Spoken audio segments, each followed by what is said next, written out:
प्रेम से बोलिए शंकर भगवान की जय, गौरा माता की जय, कार्तिक गणेश की जय। तो प्रेम से बोलिए सच्चे दरबार की जय। तो देखिए दीदी, आप सबके बीच बहुत दर्द भरा कथा सुनाओ तनी। आप सब हमरे कथा के शुरू से लास्ट तक सुनो, तबे जानम कि एगो मछली बाटी कैसे भोलेनाथ से का कहतली आ का कह के मछली भोलेनाथ से रोतली। तो आप सब हमरे कथा के शुरू से लास्ट तक सुनम, तबे कथा के भाव जानम। तो देखिए दीदी, कभी कथा सुनल जला आधा अधूरा सुनले से कौनो ज्ञान ना मिलेला। जब पूरा कथा आप सब सुनम तबे कथा के में ज्ञान पाइब के कथा में का भाव रहल आ का ज्ञान रहल आ का रहस्य रहल। तो आप सब दीदी हमरे कथा के शुरू से लास्ट तक सुनी। देखी दीदी, एक गांव बाटे, वो गांव में एक गुरबहिना वाली वो गुरबहिना के एगो संतान बाने, एगो बेटा बाने। लेकिन गुरबहिना बहुत गरीब बाली, गुरबहिना बहुत गरीब बाली। उनकर जौन स्वामी जी बाने जाके कहीं से अपन मजूरी क के कुछू क के अपन रोज के रोज अपन पैसा ले आवे ने, अपन घर के खर्चा चलावे ने। देखी वही में अपन घर के खर्चा चलावे ने। आ सोचेली गुरबहिना कि हमरे जब एगो संतान बने, इनकी अच्छा से पढ़ाई लिखाई करा दे, पढ़ ली हैं, अच्छा ज्ञान हो जाई तो कोनो लायक हो जाइए। तो हमन के है जौन दुख बा, जौन कष्ट बा, आ जौन हमार स्वामी जी जात ने कहीं लेबरई के काम क के आवतनी इनकर बाप, ती सब दुख हमन के हट जाई। देखी दीदी, अपने गुरबहिना अपने स्वामी जी के देखी कुछ चीज के कमी लोगन क ले लो, लेकिन देखी दीदी अपने बेटा के कौनो कमी लोग ना होखे दे लो, अपने संतान के कौनो कमी ना होखे दे लो। जब जब वो पैसा मांगे कि माई है हमके काम बा, तब वो पैसा उ दे दें, तब वो पैसा दे दें। आ बेचारा उनकर अगर बाप काम क के, गुरबहिना के स्वामी जी काम क के आवे, अगर बेटा जान जा जब सियान हो गई ने तो जान जा कि हाँ काम पे से आयल मने, पैसा ले आयल मने, तो तुरंत कहे ए माई हमके पैसा चाहिए, तुरंत बेचारी उ दे दे पैसा। ई न पूछे अपने बेटा से कि तू पैसा का करबो। देखी कुछ चीज के कमी लोग गुरबहिना के स्वामी जी कुछ चीज के अपने बेटा के कमी लोग ना होखे देले बालो। ऐसे देखी दीदी, कुछ समय जब बीत गईल, एक दिन उनकर स्वामी जी गुरबहिना के स्वामी जी के मौत हो गई।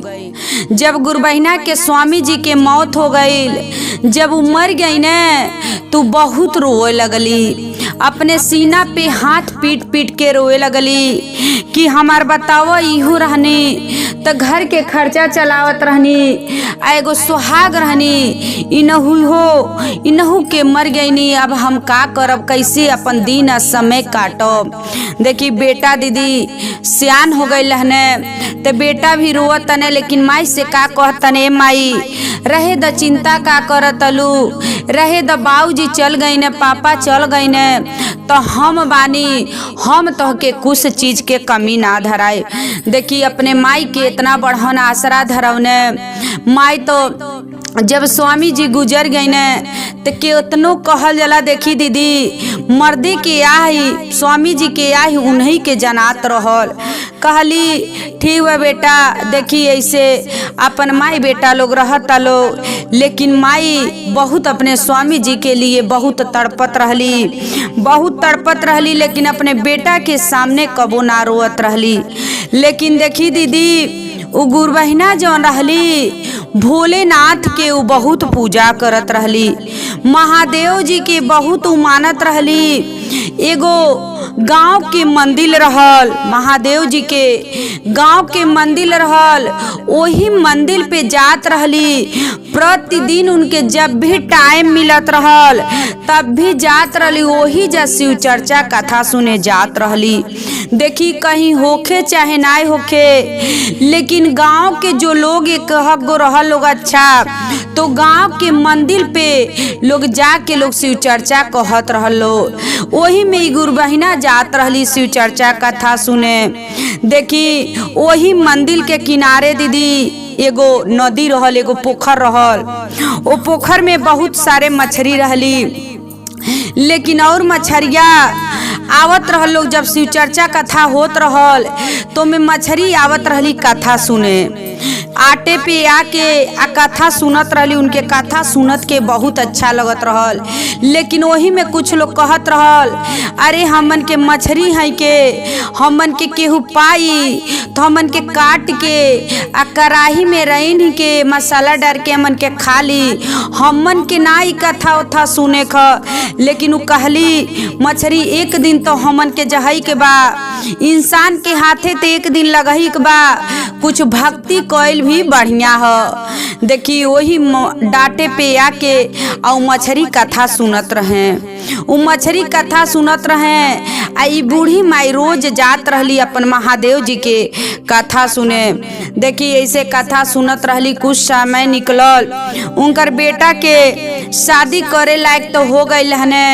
अपने बेटा के का कैली, शादी कैली। अपने बेटा के गुरु बहिना शादी कैली। आ जब शादी को देहली तो देखी जौन पतो ही आयल वाली दीदी, तू बहुत कहल जाला, बहुत गिद्धिन वाली।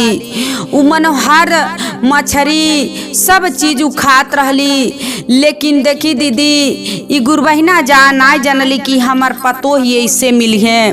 अपने पतोहे के सिखावत रहली, समझावत रहली कि देखो हम जानी महादेव जी के हम लगे जानी, महादेव जी के लगे जानी, अरे शिव चर्चा में जानी, उ लोग ऐसे ऐसे कथा में हवे, अरे ये सब खाइल एगो पाप हवे। लेकिन देखी अपने सास के उ बात ही ना मानतली, अपने सास के बात ही ना मानतली। आ जब बेटा के बियाह कह देहली तो बेटा भी अब अपने माई के बात ही ना मानतने।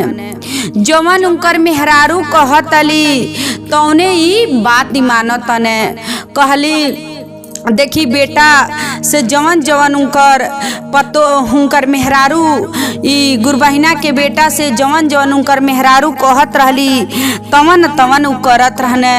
लेकिन अपने बेटा के कहली, ए बेटा तू ते हमारा औलाद हव, तू ते हमार खून हव, तू हमरे बात के समझ सकेला। देखी जब समझावत अली सारा बात तक कहत ने कि आपन बात आपन ज्ञान तू अपने लगे धैले रह।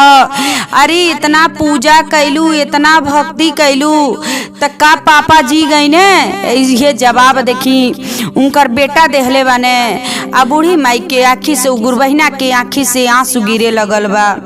जब गुरु बहिना के आँख से आंसू गिरे लगल बा तो वहाँ से देखी बेटा उठ के चल गइल बाने।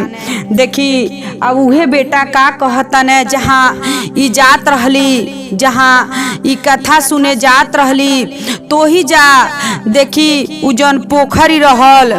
इन सब केहू के जब इनकर मेहरारू कहली कि अरे जैती आज मछली मार के लेती कहीं से, तो आज बनावती के आखिर में कहीं मिलत ना बा। तो देखी जौन उनकर दोस्त रहल लोग कहल लोग कि सुना बताई हो जौन पोखर बा, वो पोखर में बहुत मछली वाली, आज चले कि हमन के वहाँ मछली मारे। कहने लोग कि चला आज वहाँ चले के मछली मारे। आज जब इनकर बेटा भी साथ में वही जा मछली मारे जब गइल बाने वो पोखर पे, तो जब देखली गुरु बहिना तो कहत लिए बेटा सुना यहाँ तू का करे आइल वाला? तो कहत ने कि हे पोखर में से हम आइल बनी मछली पकड़े। कहत ने कि ये बेटा सुना बताई यहाँ मंदिर है, अब मंदिर के लगे के पोखर में के मछली ना खाल जाला। लेकिन बेटा देखी बात ना मानल बाने, बेटा बात ही ना मानत ने। देखी वहाँ के जब गुरु बहिना जब मना कैली अपने बेटा के, बेटा बात ही ना मनने, तो देखी मछली सब सुनत अली बात कि देखा हमन के जान बचावे खरतीन ई बेचारी बूढ़ी माई कितना ही अपने बेटा के मना करतली, लेकिन बेटा बने तो बात ना मानतने। देखी अब लोग लगल वही पोखर में जब जाल फेंके लगल लो तो मछली जाके एगो किनारे जाके लो आ सपा गइल बा लो, एगो किनारे जाके अपन सपा गइल बा लो। आ जौन मछली वाली भोलेनाथ के कथा सुनतली तिहे कहतली, हे भोलेनाथ बताई जौन आपके मंदिर बा ओ मंदिर के पोखर में हमन के बाटी के तब्बो बताई हमन के इंसान ना छोड़तने, हमन के इंसान ना छोड़तने। हमन के बताई अब जाल फेंकले बाने छाने के, बताई इतना लोग बाटे अब तो हमन के छान के ले जाके आ हमन के काट के खा लो। देखी महादेव जी तो सब सुनतनी कि देखा मछली के जात हो के लोग आ कितना ही लोग तब पे करता लोग कि हमार बतावा कथा होता, हमार कथा इतना ध्यान मगन से लोग सुनता लोग। लेकिन देखो साथ में जौनी बूढ़ी माई वाली इनकर औलाद भी बाने, अपने औलाद के मना करतली कि ये बेटा ये पोखर में मछली न मारो, लेकिन तू बात ही ना मानतल। देखी दीदी जब अपने महतारी के बात ही नहीं मनने, महतारी यहाँ अपने बेटा के समझावतली गुरु बहिना यहाँ मछली लोग भोलेनाथ से कहतली कि हे भोलेनाथ अब ना हमार रक्षा करब तो कब रक्षा करब, ये पोखर में कबो ना जाल पड़ल ह, लेकिन ये बूढ़ी माई के बेटा के वजह से ये पोखर में जाता जाल पड़े तो अब ना हमार रक्षा करब तो कब रक्षा करब। देखी जाल तो लोग फेंके के फेंकल लो, आ जब जाल ही फेंकल लो तो देखी महादेव जी वही में सांप बन के वही जाली में आ गइल बानी। जब वही जाली में सांप बन के आ गइल बानी तभी सोचता लोग कि बढ़न बहुत मछली आइल बाटी कुल, सोचता लोग ई चारों जानी कि में बहुत बढ़न मछली आइल वाली, आ मछली जब उठत ना वाली तो हमन के का करे के। लेकिन देखी महादेव जी लोगन के कैसे का करतनी, जब कुछ आटे पे उ जाल आइल अब पानी में ही जाल बाटे, ऐसन महादेव जी कैले बानी कि उ जाल में कुछ लौके ना तो कहता लोग कि चलो हाथ डार के आ कुछ मछली वही तर छान के अपन रख लेके आ तब जाके जाल हमन के निकालल जाई। तिनकर बेटा कहता ने रुका लोगन हम आगे निकालब तो हम जितना मछली निकालब तो हम लेब, काहे से हमार मेहरारू पहले मंगले वाली, हमार मेहरारू पहले कहल लोग कि ठीक बाटे चलो तू निकाला सब केहू के तू ही दीह, तो कहने ठीक बा, कहल लोग कि ठीक बा तू ढेर ले लीह हमन के कम में दे दीह। वो लोगन के तीनों जानी के सबूर बा कि चलो हमन के तीनों जानी कम में लेवल जाए। इनकर बेटा पोखर में उमें लात डरने आ जैसे जाल में हाथ डारतने तैसे वही में से फुफिया तटे। तब वो उनकर बेटा सोचतने कि अरे मोट मछरी ओछरी बाटी बढ़न ओढ़न तूहे वही में फुफिया तटे। लेकिन तब वो उनकर बेटा लालच में देखी अपने मेहरारू के कहले पे उनकर मेहरारू के मन कर देले बा मछली खाए के, तो लेकिन उनकर बेटा तब वो बात ही ना मानतने कि चलो में से का फुफिया था। उनकर बेटा फिर हाथ डरने तब देखी महादेव जी सांप बन के वही जाली में रहनी, उनके डस लेहनी। जब उनके डस लहले बानी महादेव जी, तब जब डस लहने तब कहतने का हमके यही जलिया में सांप रहल, हमके सांप अब डस लहलस।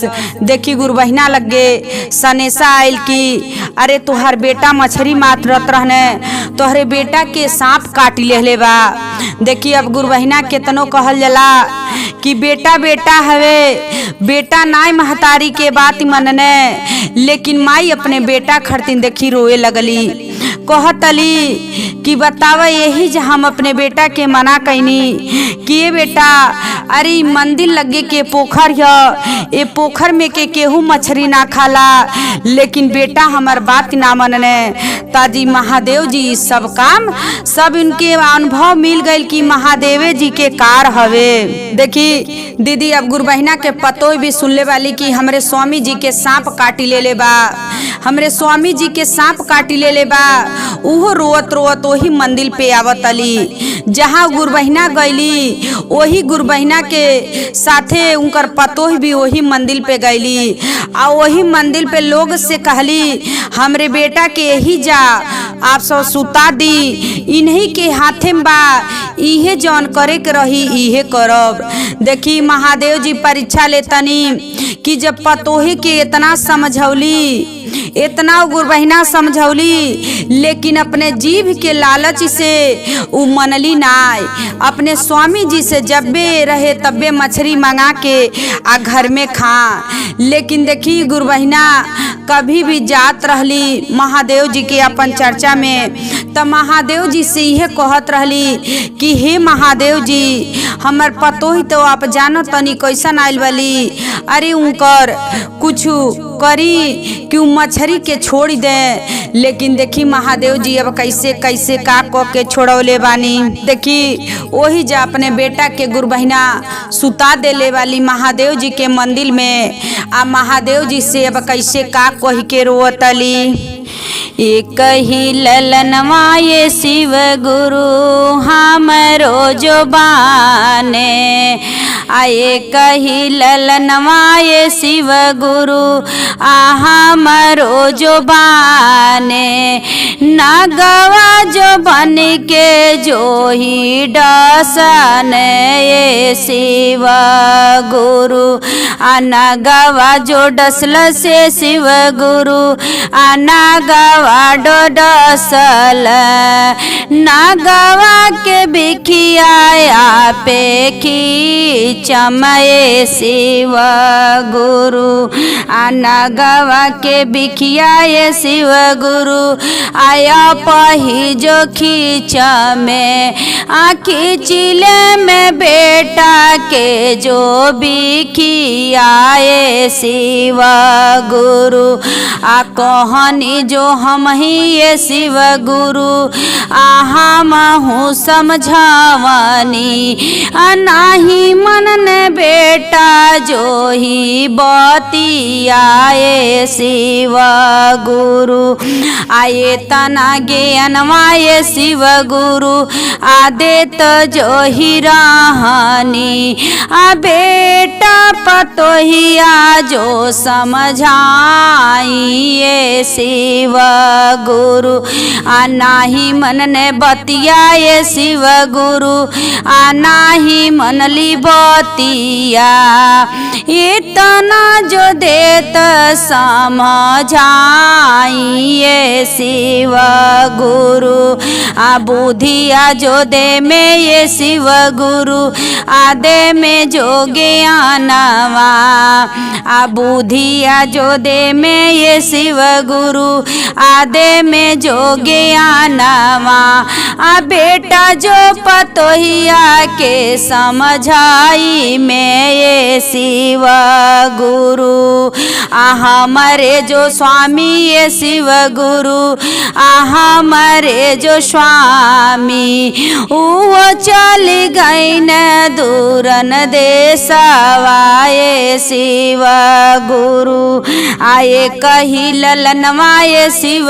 गुरु, बान जो ही संघवा, इनके जो संघवा ना छोड़ाइए शिव गुरु, आइन के जो संघवाए शिव गुरु, आजनी जो छोड़ाई, आइन कर बिखिया पे खींचा में ये शिव गुरु, बेटा जो पतोहिया ये शिव गुरु, बेटा जो पतोहिया के माफ कई दे में ये शिव गुरु, माफ कई दे में, बुधिया जो देइया पदे में ये शिव गुरु, बुधिया जो दे दिए शिव गुरु, दे दी जो ज्ञानवा। देखी अब वही जगुर बहिना भोलेनाथ के शिवलिंग पे मूड़ी पटक के रोतली, कहतली कि बेटा के के बहुत हम समझौनी, बहुत समझौनी, पतोहे के बहुत समझौनी, लेकिन हे शिव गुरु हमार बात लोग ना मानल लोग। लेकिन हमार है औलाद लोग, हमार खून है लोग, एक बार आप माफ कर दी, दोबारा गलती हुई ते आप न माफ करब। हे शिव गुरु ओ लोगन से हम ओ लोगन खरतीन अपने बेटा खरतीन आपसे माफी मांगतनी कि हे शिव गुरु हमरे बेटा के आप बीख खींच ली। देखी अब वही दा महादेव जी उनके बेटा के बीख खींचले बानी। सब गांव के लोग देखता कि धीरे धीरे उनके बेटा के गोड़ हाथ हिले लगल बा। जब गोड़ हाथ हिले लगल बा बेटा उठ के बैठ गए ने। आ जब देखली गुरबहिना के पतो कि हाँ हमार स्वामी जी एकदम ठीक हो गईनी, हमार स्वामी जी एकदम ठीक हो गईनी, वही जा गुरबहिना के पतोहे के ज्ञान मिलल कि आज के बाद से हम कबो मछली आ कबो कुछ बना खाई। जवन हमार सास कहिए अपने सास के हम बात मानब, अपने सास के बात मानब। अब हम गलती कभी हे महादेव जी हम कबो ना गलती करब।